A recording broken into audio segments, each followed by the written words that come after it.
बिस्मिल्लाहिर्रहमानिर्रहीम, अस्सलाम वालेकुम, welcome back to my YouTube channel. आज हम लोग अपनी book introduction to statistical theory part 1 Sher Mohammad Chaudhry की बुक से chapter number 9 continuous probability distribution के फिफ्थ और लास्ट डिस्ट्रीब्यूशन को डिस्कस करेंगे, जो कि है नॉर्मल डिस्ट्रीब्यूशन।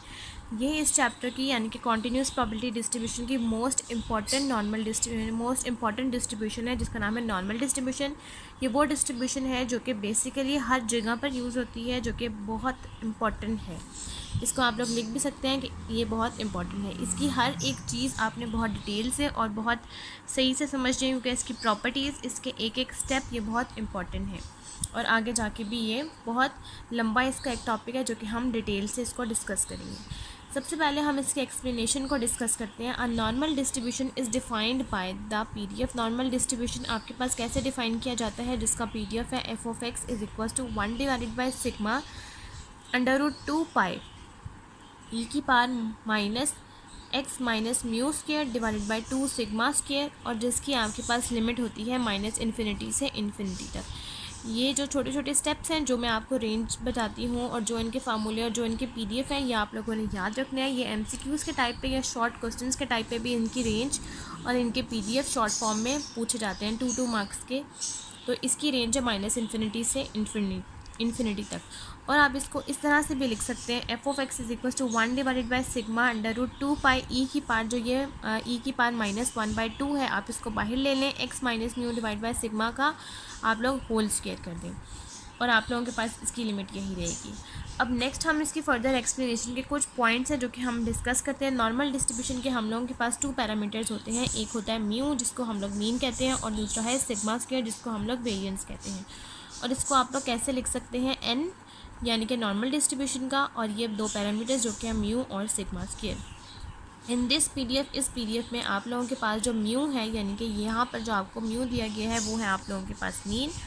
जो आप लोगों के पास यहाँ सिग्मा खाली दे दिया गया है, ये सिग्मा आप लोगों के पास ये इस तरह से है कि ये आप लोगों के पास बाहर है, ये इसका स्क्वायर नहीं है, सिर्फ सिग्मा है, बिल्कुल इस तरह से। जो सिग्मा है ये आप लोगों के पास स्टैंडर्ड डेविएशन है, और ये जो ये पाए है, ये आप लोगों के पास जो वैल्यू होती है 22/7, जिसको हम लोग 3.1416 भी कहते हैं, ये पाए की वैल्यू होती है। ये फार्मूला है, मैथ्स में समझाया जाता है। और जो ई की पावर -1 है, जो यहाँ पर ई की पावर -1 दे दिया गया है, यहाँ पर इसकी वैल्यू है ई की पावर 1 की 2.71828।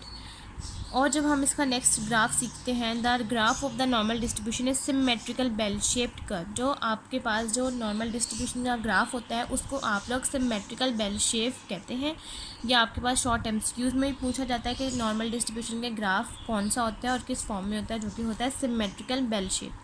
बेल शेप का मतलब है कि ये आप लोगों के पास इस तरह से होता है, जिसको आप लोग बेल शेप कहते हैं, कर्व कहते हैं, और जिसको आप लोग नॉर्मल कर्व भी कह सकते हैं। The location and the shape of the normal curve are determine mu and sigma. जो लोकेशन और शेप है नॉर्मल कर्व की, वो डिफ़ाइन करती है, वो लाई करती है म्यू और सिग्मा के अकॉर्डिंग। अगर आप लोगों के पास इस ग्राफ को आप लोग देखें, अगर आप लोगों के पास म्यू 2 होगा तो सिग्मा आप लोगों के पास 0.5 होगा। अगर आप लोगों के पास म्यू 4 होगा तो सिग्मा आप लोगों के पास 1 कहलाएगा। म्यू 8 होगा तो सिग्मा आप लोगों के पास 2 होगा। ये भी आप लोगों के पास शॉर्ट फॉर्म में आते हैं कि अगर आपके पास म्यू 2 हो तो सिग्मा क्या होता है, म्यू 4 हो तो सिग्मा क्या होगा, म्यू 8 हो तो सिग्मा क्या होता है। ये भी आप लोगों ने याद रखनी है। तो ये आप लोगों के पास है कि आप लोगों के पास जो भी इसकी शेप और लोकेशन है, वो डिपेंड करती है म्यू और सिग्मा के अकॉर्डिंग। क्योंकि यहाँ पर डिफरेंट 3 ग्राफ्स बने हैं।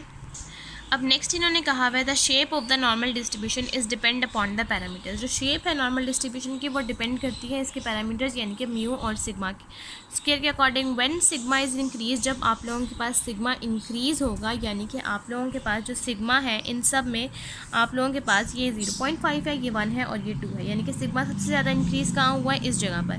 जब आपके पास सिग्मा इंक्रीज़ होगा तो ये प्लेटोकर्टिक होगा, यानी कि इस ग्राफ, ये है आपके पास प्लेटोकर्टिक का ग्राफ। नेक्स्ट है, जब आप लोगों के पास सिग्मा डिक्रीज़ होगा तो ये आप लोगों के पास लेप्टोकर्टिक होगा। अब सिग्मा सबसे ज़्यादा डिक्रीज़ किस में हुआ है, इसमें, इसका मतलब है कि ये लेप्टोकर्टिक है। और जो आप लोगों के पास सिग्मा एक जगह पर लाई कर रहा है, यानी कि बीच वाला, ये आप लोगों के पास आ जाएगा मीज़ोकर्टिक का ग्राफ। इस तरह से ये ग्राफ है जिसके हम लोग लोकेशंस के बारे में डिस्कस करेंगे। यहाँ पर भी इन्होंने यही लिखा हुआ है कि अगर आप लोगों के पास सिग्मा इंक्रीज होगा तो ये प्लेटोकर्टिक होगा, सिग्मा डिक्रीज होगा तो ये लेप्टोकर्टिक होगा, और म्यू आप लोगों के पास कहलाता है लोकेशन पैरामीटर, और एफ ऑफ एक्स आप उसको कह सकते हैं ऑर्डिनेट ऑफ कर्व या फिर हाइट ऑफ कर्व भी कह सकते हैं। नेक्स्ट हम लोगों के पास नॉर्मल डिस्ट्रीब्यूशन में ही टॉपिक आता है standardise normal distribution. Standardise normal distribution में क्या होता है, स्टैंडर्डाइज का क्या होता है कि आप उसको स्टैंडर्ड फॉर्म में लिख सकते हैं। इसमें आप लोगों के पास रैंडम वेरिएबल होता है जिसको आप लोग जी से डिफाइन करते हैं, जिसका आपके पास फार्मूला आता है x minus mu divide by sigma. इसमें आप लोगों के पास मीन 0 होता है और वेरिएंस यूनिट होता है।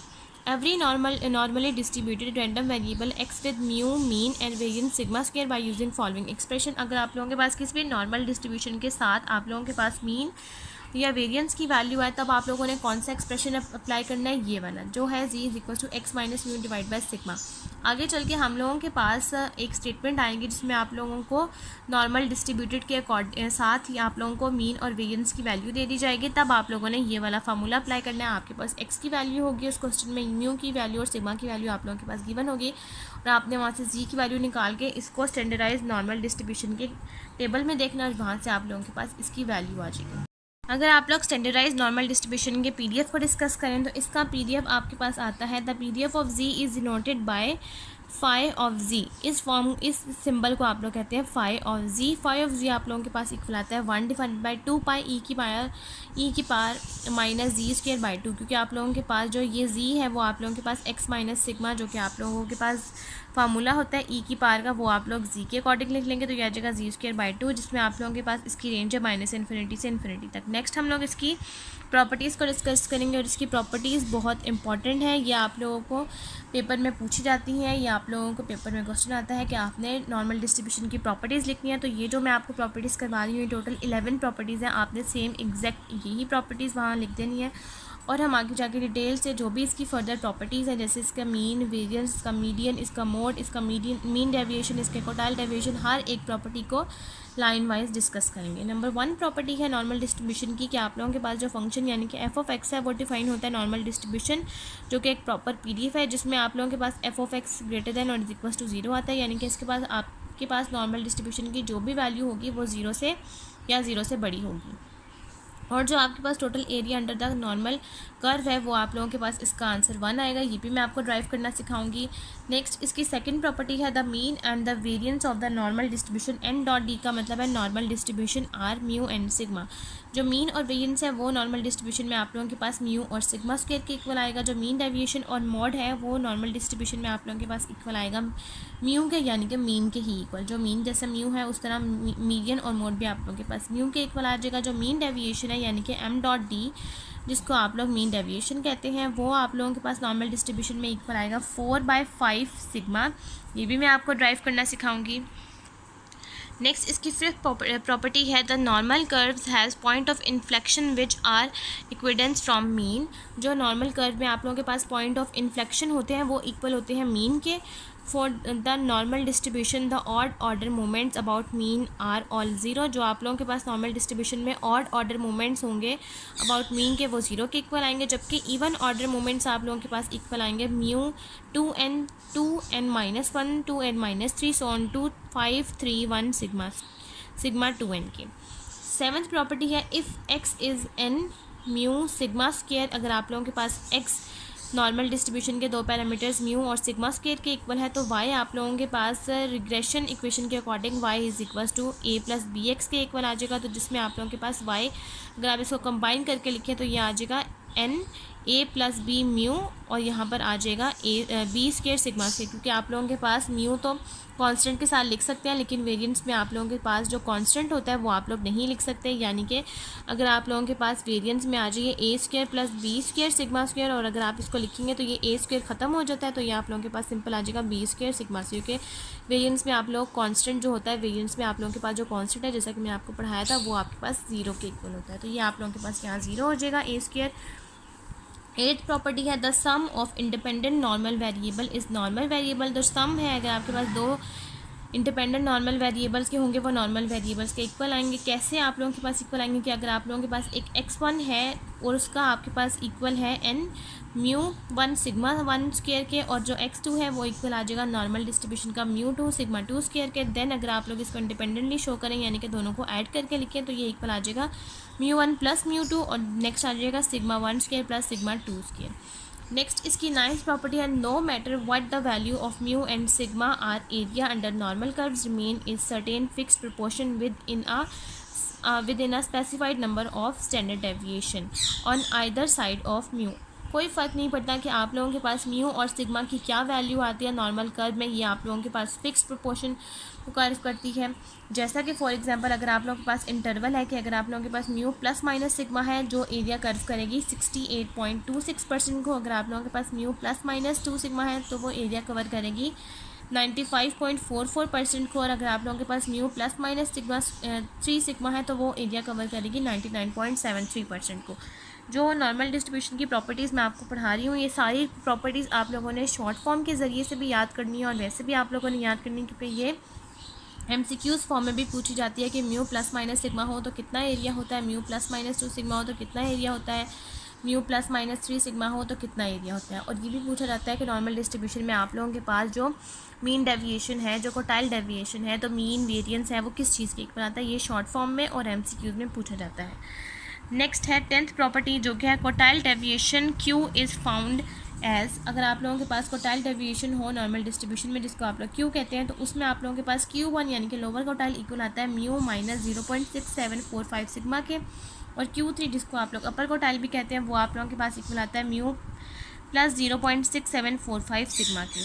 11th प्रॉपर्टी है आप लोगों के पास और लास्ट प्रॉपर्टी है द नॉर्मल कर्व अप्रोचेज। जो आप लोगों के पास नॉर्मल कर्व है वो अप्रोच करता है बट नेवर रियली टच और horizontal axis on either side of mean towards plus and minus infinity. जो आप लोगों के पास नॉर्मल कर्व अप्रोच करेगा वो कभी भी हॉरिजॉन्टल लाइन को नहीं टच करेगा, लेकिन आप लोगों के पास जो एक्स है वो अप्रोच हो जाएगा प्लस माइनस सिग्मा के, क्योंकि आप लोगों के पास जो रेंज है वो है माइनस इन्फिनिटी से लेकर प्लस इन्फिनिटी तक। तो उस लिहाज से जो आप लोगों के पास जो एक्स की वैल्यूज़ हैं वो आ जाएगी एक्स अप्रोच करेगा प्लस माइनस इन्फिनिटी तक को। यहाँ तक आप लोगों के पास प्रॉपर्टीज़ नॉर्मल डिस्ट्रीब्यूशन की कवर हो गई हैं। नॉर्मल डिस्ट्रीब्यूशन की एक्सप्लेनेशन, नॉर्मल डिस्ट्रीब्यूशन का स्टैंडर्डाइज नॉर्मल डिस्ट्रीब्यूशन, और हमने इसकी प्रॉपर्टीज़ को डिस्कस किया। नेक्स्ट वीडियो में हम लोग डिस्कस करेंगे डिटेल से 1 बाय 1 जो इसकी प्रॉपर्टीज़ का वो है आप लोगों के पास PDF, जो आप लोगों के पास इसका mean variance, mean deviation, quartile deviation और मोड मीडियन, ये सब हम लोग डिस्कस करेंगे नेक्स्ट वीडियो में कैसे ये आपके पास इक्वल आता है। आज की वीडियो हमारी यहीं तक कंप्लीट होती है जिसमें हम लोगों ने डिस्कस किया नॉर्मल डिस्ट्रीब्यूशन को। नेक्स्ट वीडियो में हम इससे रिलेटेड इसकी एग्जांपल्स और 1 बाय 1 इसकी प्रॉपर्टी को डिस्कस करेंगे। आज की वीडियो हमारी यहीं तक कंप्लीट होती है। अगर आपको मेरी आज की वीडियो अच्छी लगे तो मेरी वीडियो को लाइक करें, शेयर करें, मेरे चैनल को सब्सक्राइब करें और साथ में बने बेल आइकन को भी प्रेस कर दें ताकि आपको मेरे आने वाली वीडियोज़ की नोटिफिकेशन सबसे पहले मिलती रहे। आज की वीडियो के लिए थैंक यू। अल्लाह हाफिज़।